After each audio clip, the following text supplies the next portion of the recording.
to my channel. Sorry for the rather late update. There was a power outage in my area, so I didn't have the juice to film a video and edit it this week, but well, here I am. So I'm just gonna give a little quick update as to how I'm doing with the month-long Latinx Readathon, and just this will be my last video for the Magnus Chase Trilogy, which is pretty exciting stuff. So let's get into it. So I've read 9 out of the 14 books I planned on reading so far. I was a reading machine last week. I was just plowing through books. I don't know why. I kind of know why. A lot of the books made me like really homesick. Read another book, it'll make me feel better, and it didn't, because it just made me more and more homesick, especially with The Fire on High. That one, whew. But due to the fact that there was a power outage, I wasn't able to get my phone or the internet, so that helped me a little bit in the long term, because, you know, I couldn't really do anything other than read. So, and my Kobo e-reader has hella battery life, so I was just getting it done. But this week will probably be the last week where I have enough time to read for leisure, because I had to start packing for school and I move next week. So far I've read Almost Human, which is a graphic novel / webtoon. I read volumes 1 and 2, and it was really sweet. I liked it. It was cute. Adorable. That fulfilled the prompts for graphic novel and disabled protagonist. I read The First Rule of Punk, which fulfilled the prompt for a middle grade or children's book. Ordinary Girls, I believe, fulfills the prompt for set in Latin America, but also fulfills the prompt for nonfiction. The House on Mango Street, which fulfilled the prompt for a Latin American classic. With The Fire on High, which has been my favorite one so far, which fulfilled the prompt for a food and Afro-Latinx author. The Grief Keeper, which is a Woo prompt and immigrant story. I'm Not Your Perfect Mexican Daughter, which is backlist. And The Truth Is, which fulfilled the prompt for a trans character. And I just finished Mexican Gothic, which fulfilled the prompt for set in Latin America. Oh my god, that one really freaked me. Like, I was genuinely scared. I made a tweet about like a third of the way through the book, and I said, I swear to god, if the mushrooms are a red herring, I'm gonna lose my shit. And Tasha from Amasyn Books was like, they're not a red herring, I promise you. I don't know if that assurance that the mushrooms weren't a red herring helped, because now that I know everything, kind of wish they were, because the amount of fear and disgust. That book needs to be turned into a movie. I really enjoyed it. It was so good. It kind of reminded me of like The Last of Us, like, it just in terms of like fungus imagery, but like the end. It was so gross. Oh my god. I was like, they're gonna get pod peopled. It was so good. But still on my TBR for this, I have The Poet X, which I am holding out for an audiobook copy of it. My library has 2 copies, and I'm currently number 5 on the list, so I'm really hoping I can get it by the end of the month. But there are no promises, so we'll see. I hear the audiobook is fantastic. I do enjoy spoken word poetry, and while I have read some books that are written in verse, it's not necessarily my favorite, but I hear that hearing it from Elizabeth Acevedo is such a different and beautiful experience. So that's just how I wanna take it in. I'm gonna be reading Aristotle and Dante to annotate it. That one I'm waiting till I can use my partner's highlighters, because they have the ones that have like the clear tip, and they're really good at annotating books, so like I want to wait on so I can be like, babe, D, help me. Blanca y Roja, which is a retelling.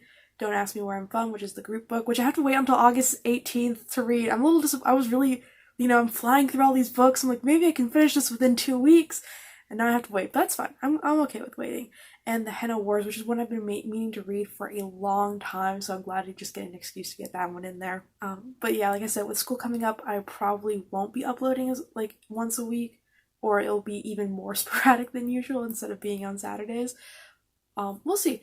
Hope we'll get a change of scenery. Maybe I'll do a couple like reading vlogs / like what I do on campus vlogs, because I am very involved at my school. I'm really excited for this year, actually, now that I think about it. I'll be working with UVL, which is Unión de Estudiantes Latinx, and I'll be living in La Casa, which is our Spanish-speaking house, so I'm very excited to see how this year goes.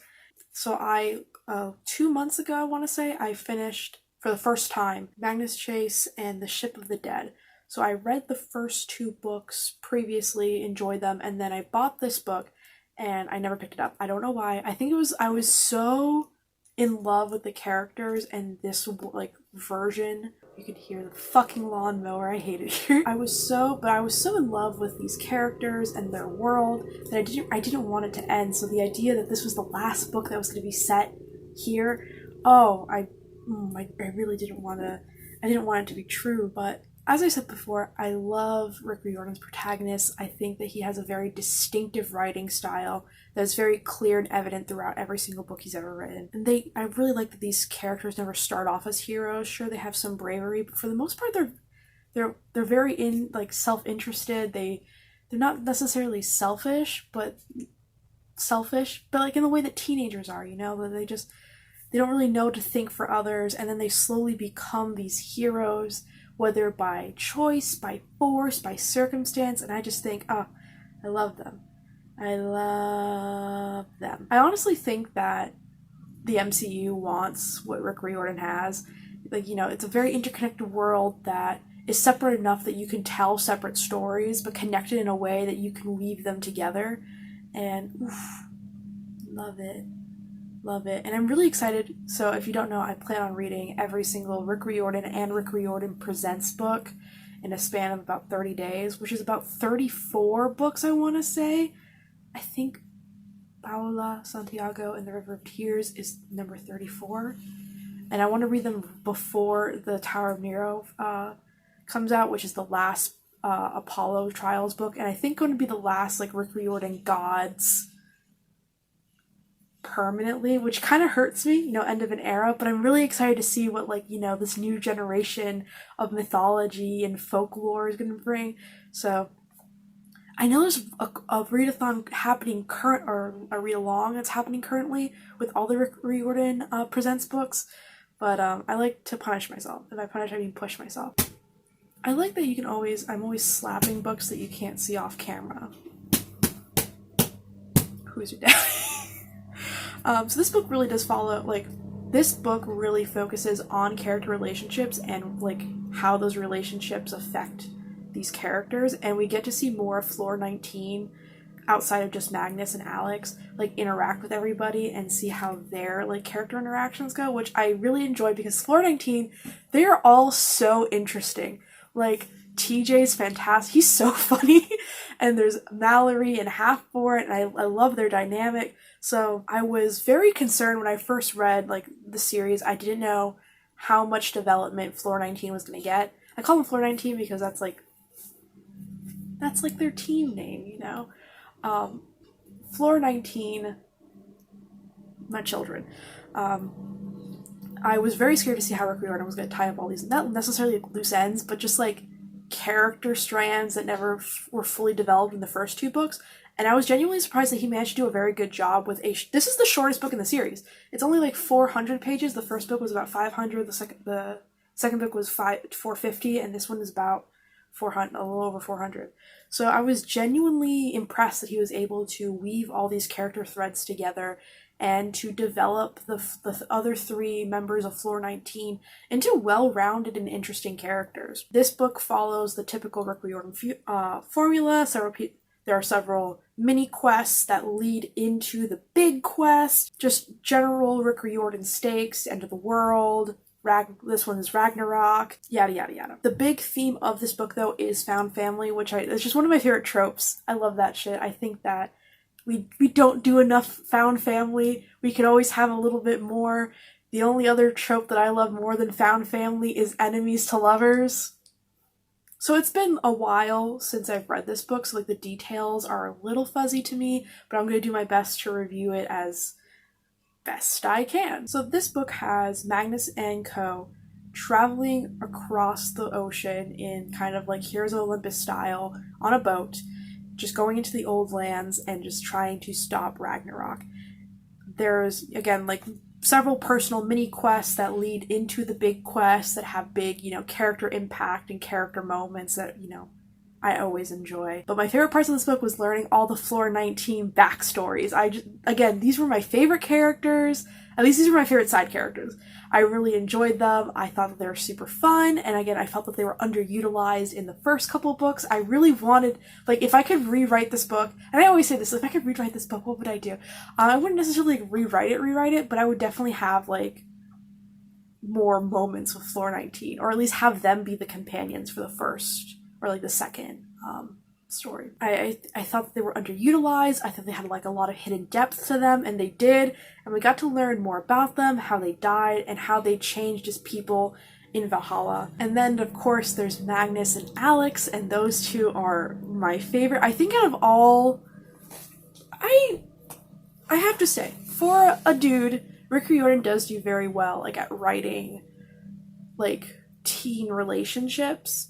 You know, they're very budding, they're very slow to start, and they usually involve, you know, some level of friendship first before romance.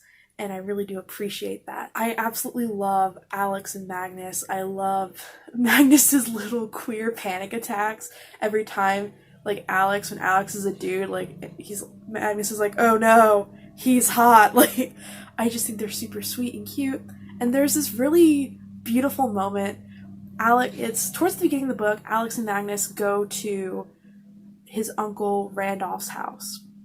And technically it's now Annabeth and Magnus's house, but Magnus is dead, but Annabeth gave it to him. It's weird. And Magnus just waxes poetic and tragic about how he and Alex will always be 16. They are always going to stay the same. They will be stunted at this age. They'll never grow up, and they'll at one point see the end of the world. And he just wants to capture this moment, just bottle this moment of him and Alex just framed by the sun on, like, I think like on a deck. And then he's like, but I have to fight, because I have to fight for my cousin. I have to fight for Annabeth, for Percy, for Sam, for Blitz, for her. Then I was just crying. Oh, these character moments are so good. And then just every little bit with Alex and Magnus, just their relationship growing and budding, seeing how they relate to each other, how different and similar they are. Just, love that shit. There's a really good scene towards the middle of the book, I want to say, when they're in England and TJ and Alex are issued a fight. And you've learned a little bit more about TJ in this, that it's because he's a son of Tyr, I want to say is how you pronounce the god's name. He cannot back down from a personalized challenge to fight. If someone says, hey, you, me, back alley, he will say, I accept. He physically cannot refuse. You learn more about Alex and how, like, her parents, specifically her dad, treated her. You learn more about TJ and just, like, how his time in Valhalla was shaped due to the fact that some Confederate soldiers got in. That really fucked me up. I was like, Rick Riordan, you did not do that.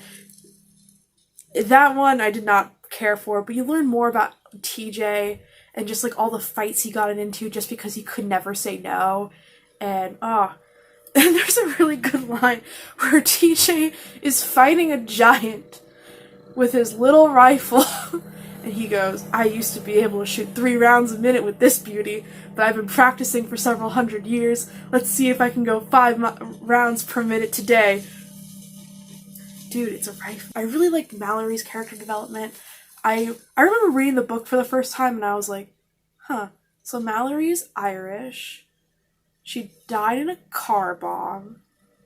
She died during the Troubles, didn't she? And yeah, I was right. This book confirmed it for me. I was like, ding, ding, ding, we have a winner. We find out more about Mallory and her experience as a Irish rebel during the Troubles, which was a point in Ireland's, like, call it, like, when England was, like, really fucking up Northern Ireland. They were setting a lot of car bombs off, and there was a lot of, like, rebellion from the Irish, including them setting off their own car bombs. You find out that Mallory was one of these rebels, and she was the one who placed the bomb thinking that it was going to affect the British soldiers, but in reality it was on a school bus, so she went in and tried to disarm it, like trying to save the children, and it blew up and she died, which is how she ended up in Valhalla. And you can learn more about her as a person and her mom. Oh God, this book was just great. Best moment that I've ever read is the flighting. Now, in this book, I think that's how it's pronounced. I don't speak Norse. In the fighting, it's a battle of insults, a battle of wits. And this is one of the reasons why I picked Bard for when I was classifying Magnus as some sort of D&D class subclass. Love that scene. Was so great. I really liked it because it's so easy to tear like people down. It's so easy to just sink your claws into somebody and just get in deep. But I really like that Magnus was able to turn it around and make it an uplifting moment for him and his friends. And just, like, when he was like, let me tell you about Mallory Keene, I started crying. Like, there were literal tears in my eyes. I couldn't believe it. I just think that scene is so great because it really just shows how much more powerful uplifting people can be as opposed to tearing other people down. And I think that shows the strength of Magnus's character, that he isn't a fighter. He isn't the smartest. He isn't a strategy man. He is a friend. He is a support. He is a medic. He is there to buff his friends and get them back into ship shape. And at the end of the day, like, that is his strength. His friends are his secret weapon. They are his strength. I loved every second of it. Literally the entire series is worth it just to read that one scene towards the end. Oh my god, I absolutely love it. I won't go into any more detail because it is a spoiler and it is heart-wrenching. It hurts. It doesn't hurt, but it kind of hurts. Because you're like, man, he noticed his friends, he noticed what they did for him, he noticed what they saw as flaws, and so what he saw as strengths. And oh my god, I loved that. I loved it. It's great. Oh my god. And oh my god, the ending with Alex. I'm trash. I'm absolute garbage. I'm going to classify Floor 19 into their classes, subclasses, and ancestry. So for TJ, I have him as a neutral good half-elf fighter gunslinger. Now, if you don't know anything about D&D, gunslingers are incredibly broken. They are the most broken class. I would hazard to say gunslingers are incredibly broken just because my DM tells me this every single time I play a gunslinger. I'm so sorry. I genuinely feel bad for bringing a gunslinger to the table because it's incredibly overpowered, but it's so much fun, and I think she's having fun with it too because she gets to throw like very powerful monsters at us. But yeah, I think that just because of his skill with a rifle, as well as just, he is a fighter, he is a soldier, I think fighter gunslinger is the best class for him. For Mallory, I gave her a true neutral half-elf rogue with the mastermind subclass. So this is a planner, this is a tactician, this is a strategist role, and during the book, Sam is like gushing over Frigg, who is Mallory's mom, just being like, she's the one who, is very diplomatic. She gets all the gods to get along. TJ and Halfborn were talking about like, oh yeah, like we didn't like each other, and then Mallory was the one who got us to be friends, and that's why we hang out now. So I think that this role would fit her the best. Again, I would also hazard like inquisitive rogue, but I feel like she's more of I'll take the information and use that to my advantage as opposed to getting the information. For Halfborn, I didn't talk a lot about Halfborn because he's just big. There is a really good scene where he goes back home for the first time, like home, all the way in Norway for the first time, and he mentions how he told his mom that he was going to go out to sea and he won't go back until they sing songs about him, and then he died. He's such a good boy. He's just doing his best. And again, he and Mallory's relationship I think is great and is explained well, just because I put Halfborn as a chaotic neutral Goliath barbarian, the path of the berserker, because at the beginning of the series, he's classified as a berserker already, so I thought that role fit him well. He's very much, just absorb as much damage and cause twice the amount of damage kind of guy. As I said before, this book has a lot of running themes of, well, this series has a lot of running themes about rebelling against fate, inheritance and heirs, and found family versus biological family. And this book is the one that focuses on found family the most, especially during that scene, the flighting. You get to see it a lot with like every character almost individually. There's a lot of, nearly every character has some sort of conflict with their biological family. With, you know, Sam and Alex, it's both against their shared parent Loki. For Alex, it's her parent, like her father as well. For Hearth, it's his father. For Magnus, it's just like it's his uncle. For Blitz, it's his mother. Like, it's all these compounding issues. This book is a great example of showing the strength of found family as well as biological family. You know, you get to see the kinship grow between Sam and Alex, two siblings raised apart, you know, trying to make this work. You get to see Hearth and Blitz, you know, come together and face Hearth's father. You get to see the strength of all these characters coming together and like forging a bond. And it's great. I think that this book really just shows that, you know, especially for queer kids, that family can be so much more than just the people you are related to. It is the people you surround yourself with. This book is a great example of what it means to be together.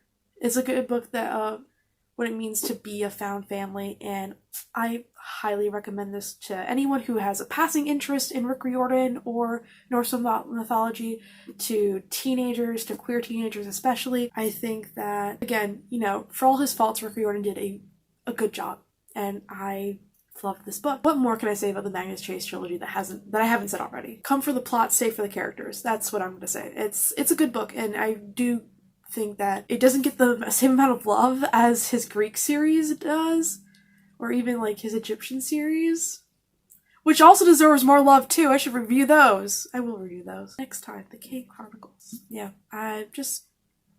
I think everyone should give it a shot. It's really good. But that's going to be that for this review. I will probably do a better review of the series as a whole at some point, or like this is what you missed on the Magnus Archives. Oh, that's not even a book. This is what you missed on the Magnus Chase series. When I do my big read through of these books. Thank you so much for watching this review of the Magnus Chase series. I thought that this book is great. These books are great. And I hope that maybe you'll be compelled to pick them up too.